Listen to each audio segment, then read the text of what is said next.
हरियाणा में भ्रष्टाचार के खिलाफ सबसे बड़ी कार्रवाई शुरू हो चुकी है। इस कार्रवाई को राजस्व विभाग में भ्रष्टाचार के खिलाफ सबसे बड़ा ऑपरेशन माना जा रहा है, जिसमें 129 अफसरों पर चार्जशीट की तलवार लटक चुकी है। तहसीलदार से लेकर डीआरओ तक के सभी जांच के घेरे में हैं। अब नायब सरकार इन अफसरों को लेकर सीधे एक्शन मोड में है।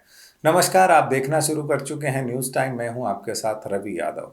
आज की इस रिपोर्ट में हम आपको बताएंगे ये अधिकारी कौन है और इन पर क्या आरोप है, साथ ही सरकार क्या कार्रवाई करने जा रही है। हाल ही में हमने आपको एक रिपोर्ट में बताया था कि मुख्यमंत्री नायब सिंह सैनी तक एक सीक्रेट फाइल पहुंची थी, जिसमें 129 अफसरों के नाम के साथ उनके काले कारनामों की पूरी कुंडली लिखी थी। इस फाइल में कई नायब तहसीलदार, तहसीलदार और डीआरओ के नाम शामिल हैं। इन सब पर अपने पद का दुरुपयोग करने, रिश्वत लेने और इनकम से अधिक प्रॉपर्टी बनाने का आरोप है, यानी आय से अधिक का मामला। इस फाइल में इनके खिलाफ सीएम सैनी से अनुशासनिक कार्रवाई और चार्जशीट करने की सिफारिश की गई थी।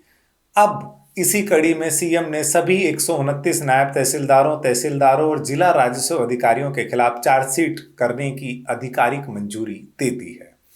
यह कार्रवाई उन अधिकारियों के खिलाफ हो रही है जिन्होंने जमीन रजिस्ट्रेशन के नियम 7A का उल्लंघन कर दर्जनों रजिस्ट्रियां कर डाली, और वो भी बिना एनओसी के। मंजूरी मिलते ही राजस्व विभाग अब इन सभी अधिकारियों को चार्जशीट करने की प्रक्रिया शुरू कर चुका है। आरोप है कि कुछ अधिकारियों ने 50 से ज्यादा रजिस्ट्रियां की हैं और कुछ ने उनसे कम की। इसी आधार पर 3 श्रेणी में कार्रवाई तय की गई है। जिन अफसरों ने 50 से अधिक रजिस्ट्रियां की हैं, उनके खिलाफ हरियाणा सिविल सर्विस कोड के रूल 7 के तहत सख्त कार्रवाई की जाएगी। सरकार उन्हें जबरन रिटायर तक कर सकती है। जिन अफसरों ने 50 से कम रजिस्ट्रियां की है, उन पर रूल 8 के तहत प्रक्रिया होगी। इस धारा के तहत सरकार अधिकारियों को नोटिस जारी कर अपनी बेगुनाही साबित करने का एक मौका देगी। साथ ही इन पर जुर्माना भी लगाया जा सकता है। वहीं रिटायर हो चुके अफसरों को लेकर सरकार कुछ नरमी बरतने पर विचार कर रही है, क्योंकि उन पर वित्तीय घोटालों का कोई ठोस सबूत नहीं मिला है। आखिर ये मामला सामने कैसे आया? दरअसल कोविड काल के दौरान बड़े पैमाने पर बिना अनुमति के रजिस्ट्रियां की गई। उस समय राजस्व विभाग की जिम्मेदारी तत्कालीन deputy chief minister Dushyant Chautala के पास थी। उस समय विपक्ष ने जोर शोर से इस मुद्दे को उठाया था। सूत्रों के मुताबिक खुफिया विभाग ने गड़बड़ी को लेकर एक रिपोर्ट भी पेश की थी।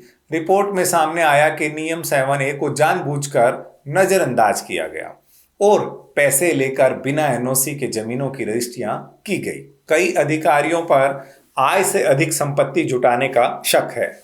पहले भी इस प्रकार की रिपोर्ट सामने आई थी, जो कि लीक हो गई थी और बाहरी दबाव के चलते जांच रुक गई थी। लेकिन सरकार ने इस बार पैटर्न बदलते हुए पूरी सूची को बेहद सीक्रेट रखा, ताकि जांच प्रभावित ना हो। 2020 में इस मामले में एसआईटी बनाई गई थी। रिपोर्ट में 232 अधिकारियों को दोषी बताया गया था, जिसमें 34 तहसीलदार और नायब तहसीलदार भी शामिल थे। इन पर आरोप था कि उन्होंने भूमाफियाओं और रियल स्टेट एजेंटों के लिए रिकॉर्ड में फेरबदल तक कर दिया था। फिलहाल मुख्यमंत्री ने सख्त रवैया अपनाते हुए कार्रवाई को मंजूरी दे दी है। सूत्रों के मुताबिक कुछ वरिष्ठ अफसरों ने एक साथ 129 अफसरों पर कार्रवाई के बजाय टुकड़ों में कार्रवाई करने की सलाह दी है, ताकि प्रशासनिक दबाव और कानूनी पेचीदगियों से बचा जा सके। अगर इन भ्रष्ट अफसरों का जुर्म साबित होता है, तो इन पर हरियाणा सिविल सर्विस एक्ट के रूल 7 और 8 के तहत कार्रवाई होगी।